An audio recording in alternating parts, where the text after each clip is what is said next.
Hello friends, আজকের recipe আলু পুরি। বানানো যেমন সোজা, খেতেও কিন্তু তেমনই টেস্টি।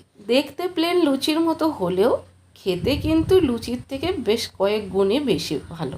তো চলুন দেরি না করে রেসিপিটা স্টার্ট করা যায়। আমার চ্যানেল হাঙ্গার কেপ ডিলাইটে আপনাদের সবাইকে স্বাগত। তো এই রেসিপিটা বানানোর জন্য সবার প্রথম যে জিনিসটা লাগছে সেটা হচ্ছে সুজি। আমি এখানে একটা কাপ মেপে সুজি নিয়েছি, আপনারা যে কোনো একটা পাত্র মেপে সুজিটা নিতে পারেন।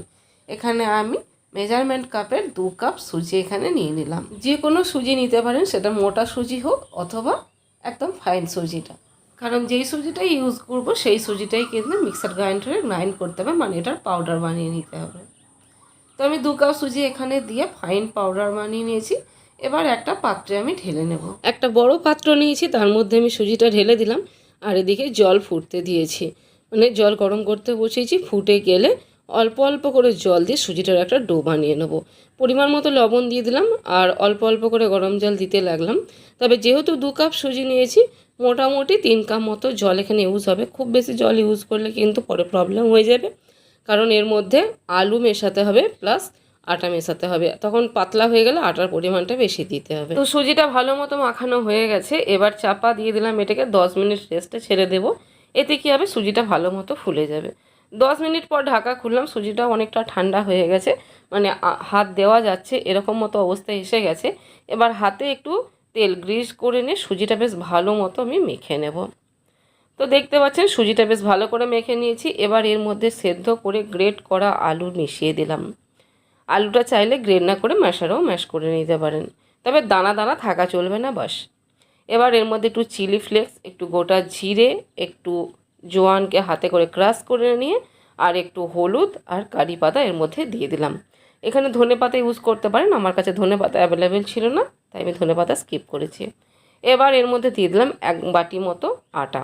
পুরোটা একবারে দিইনি, প্রয়োজনে আমি বাকিটা ইউজ করব।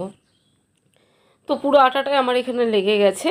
এবার এটা মাখা হয়েও গেছে। এবার এটা থেকে লেচি কেটে আর বেলে নিয়ে এগুলোকে ভেজে নেব।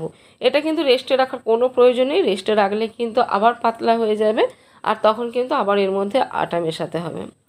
তো আমি সাথে সাথেই কিন্তু একটা চাকি বেলুন নিয়ে নিয়েছি আর চাকির মধ্যে অল্প তেল দিয়ে আর এগুলো একটু মোটা রেখে বেলে নেব। খুব বেশি কিন্তু পাতলা করা চলবে না, তাহলে কিন্তু পুরিগুলো ভালো ফুলবে না। আর দেখুন একটা বেলে নিয়েছি আর দেখতে পাচ্ছেন, দেখে বুঝতে পাচ্ছেন যে এটা একটু ঠিক রাখা আছে। আমরা যেমন সাধারণত লুচির জন্য ডোটা বেলে থাকি, তার থেকে কিন্তু অনেকটাই মোটা। তো আমি এমনি করে সবগুলোই বেলে নেব, বেলে নিয়ে এগুলোকে ছেঁকে নেব। তো আমার সব বেলা হয়ে গেছে আর তেল গরম আমি এখানে বসিয়ে দিয়েছি। তেল গরম হয়ে যেতেই এর মধ্যে একটা একটা করে আমি পুরি ছেড়ে দিচ্ছি। বেশ ভালো করে তেলটা গরম হতে হবে, না হলে কিন্তু পুরি ফেটে যাওয়ার চান্স থাকে।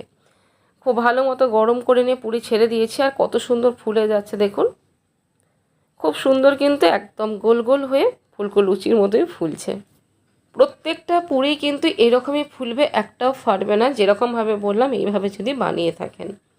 তো দেখুন আমি আর একটা লুচি বা পুরি এখানে ছেড়ে দিয়েছি, সেটাও কিন্তু সুন্দরভাবে ফুলে গেছে। প্রত্যেকটা পুরি কিন্তু এইভাবেই ফুলেছে। এটা তুলে নিচ্ছি আমি। নেক্সট এইভাবেই সবগুলো ভেজে নিচ্ছি আর সবগুলো ভেজে নিয়ে তারপর আপনাদের কাছে সার্ভ করে আমি ফিরে আসছি। এটা কিন্তু থার্ড লুচি, এটাও দেখতে পাচ্ছেন খুব সুন্দর ফুলেছে। সবগুলো ভাজা হয়ে গেছে, আমি থালি সাজিয়ে নিয়ে চলে এসেছি।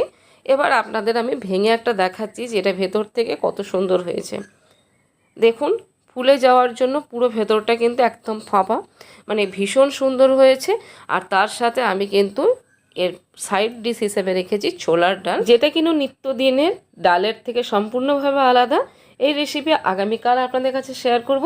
আর আজকের রেসিপি আপনাদের কেমন লাগলো সেটা কিন্তু অবশ্যই কমেন্টে জানাবেন। ভালো লাগলে প্লিজ একটা লাইক করে দেবেন, নতুন বন্ধু হলে চ্যানেলটা সাবস্ক্রাইব করে পাশে থাকবেন। ফেসবুক থেকে দেখে থাকলে পেজটাকে ফলো করে দেবেন। তো বন্ধুরা আজকের মতো বিদায় নিচ্ছি, আবার দেখা হবে নেক্সট রেসিপিতে। ততক্ষণের জন্য সবাই ভালো থাকুন, সুস্থ থাকুন, সাবধানে থাকুন, টাটা।